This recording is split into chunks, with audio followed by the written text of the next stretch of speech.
আসসালামু আলাইকুম ওয়া রাহমাতুল্লাহি ওয়া বারাকাতুহু। আজকে আপনাদের সামনে হাজির হয়েছি ন্যারেশনের পার্ট নাম্বার 2 নিয়ে। ক্লাস যদি ভালো করে বুঝতে চান তাহলে শেষ অবধি পর্যন্ত না টেনে দেখার জন্য বিশেষভাবে অনুরোধ রইল।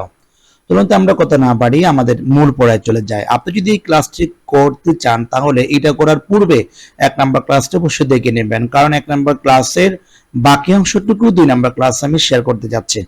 অবশ্যই 1 নাম্বার ক্লাস যদি না দেখেন তাহলে এখান থেকে তেমন কিছু বুঝবেন না।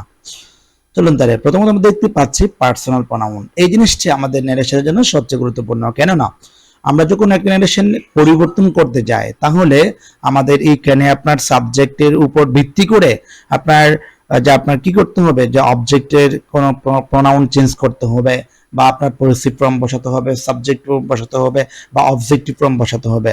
সুতরাং আমাদের কি করতে হবে তাহলে এখন এই বিষয়টা বলার জন্য আমরা এটা একটু ভালো করে দেখে নেব। তাহলে এখানে দেখতে পাচ্ছি আমি এক পাশে বলেছি পারসন বা first person, second person, third person, আর বাকি অংশ বলেছি নাম্বার উপরের লাইন বলছি। যেমন এখানে লেখা আছে নাম্বার সাবজেক্টিভ ফর্ম, আর একটা হচ্ছে অবজেক্টিভ ফর্ম, আর একটা হচ্ছে পজিটিভ ফর্ম। আমি এখানে বলে দিয়েছি যে কোন কোন ফর্মটা আছে। পারসন আছে নাম্বার সাবজেক্টিভ কেস, একটা হচ্ছে অবজেক্টিভ কেস, আর একটা হচ্ছে পজিটিভ। এগুলো আমাদের ন্যারেশনকে চেঞ্জ করার ক্ষেত্রে সবচেয়ে গুরুত্বপূর্ণ। এই জন্য আমি চেষ্টা করছি আপনাদের জন্য বোঝানোর জন্য। তাহলে আমরা এখান থেকে দেখতে পাচ্ছি যে ফার্স্ট পারসন যেটা আছে সেগুলো কি কি, যেমন একটা সাবজেক্টিভ ফর্ম, একটা হচ্ছে অবজেক্টিভ ফর্ম, আর একটা পজিটিভ ফর্ম। যেমন আমরা সাবজেক্টিভ ফর্মে যেটা সিঙ্গুলার আই বলি সেটা অবজেক্টিভ ফর্মে হবে আপনার মি, আর পজিটিভ ফর্ম হবে মাই। তার মানে এক কথায় আই, মি, মাই। আর প্রথম হচ্ছে উই, আস, আওয়ার। এরপরে সেকেন্ড পারসন যদি আমরা দেখি, যেমন সেকেন্ড পারসন আমরা দেখি তাহলে you, you, your.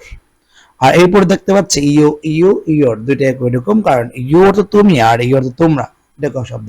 Third person সবচেয়ে গুরুত্বপূর্ণ, কারণ এটা ব্যতিক্রম শব্দগুলো এইখানে, আর এখান থেকেও আমরা ন্যারেশনে সবচেয়ে বেশি চেঞ্জ করতে পারি। থার্ড পারসনের প্রথম নাম্বার দেখতে পাচ্ছি হি, হিম, হিস। এটা হচ্ছে পুল্লিঙ্গের ক্ষেত্রে বিশেষ করে। আর এরপর লেখা আছে শি, হার, হার, তার বা তার, এটা হচ্ছে স্ত্রীলিঙ্গের শব্দের ক্ষেত্রে। এরপর একটা হচ্ছে যদি কোনো বস্তু বোঝায়, যেমন ইট, ইহা, ইট, এটা অবজেক্টিভ ফর্ম, আর একটা ইটস, এটা হচ্ছে পজিটিভ ফর্ম।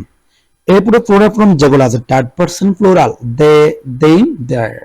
সুতরাং বুঝতে পারলাম এই ওয়ার্ডগুলো আমাদেরকে ভালো করে শিখতে হবে, আর নত আমরা ন্যারেশন যখন চেঞ্জ করতে যাব, সেটা পেজেস ন্যারেশন হোক বা সেন্টেন্স ন্যারেশন হোক, তাহলে আমাদের একটু সমস্যায় পড়তে হবে।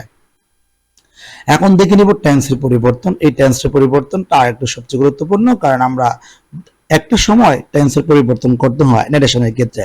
সেটা হচ্ছে আপনার, আমি অবশ্য আগের ক্লাসে বলেছি যে দুইটা অংশ থাকবে, একটা হচ্ছে ডিরেক্ট ন্যারেশন আর একটা হচ্ছে ইনডিরেক্ট ন্যারেশন।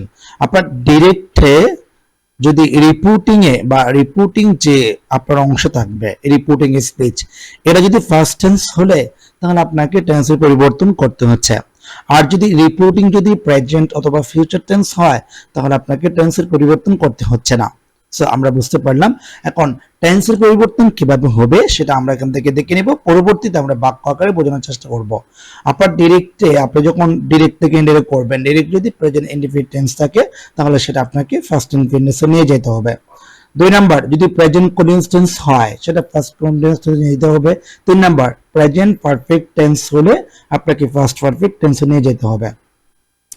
এরপরে 4 নাম্বার হচ্ছে প্রেজেন্ট পারফেক্ট কন্টিনিউয়াস টেন্স থাকলে সেটা আপনাকে ফার্স্ট পারফেক্ট কন্টিনিউয়াস টেন্সে নিয়ে যেতে হবে। এরপরে 5 নাম্বার হচ্ছে ফার্স্ট ইনডিফিনিট টেন্স থাকলে আপনাকে সেটা ফার্স্ট পারফেক্ট টেন্সে নিয়ে যেতে হবে।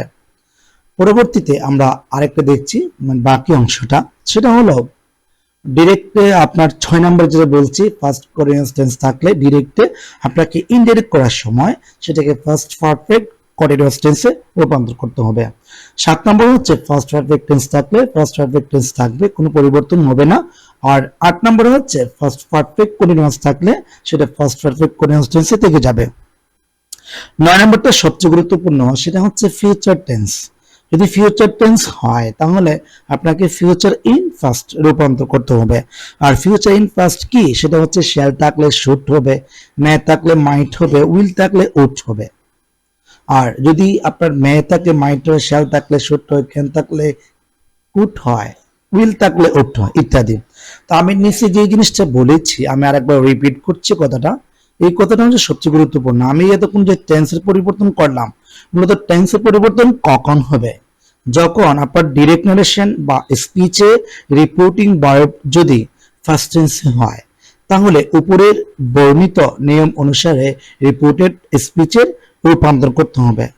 তা আজকে এটুকু শেষ করছি। সবাই ভালো থাকবেন, সুস্থ থাকবেন। আসসালামু আলাইকুম ওয়া রাহমাতুল্লাহ।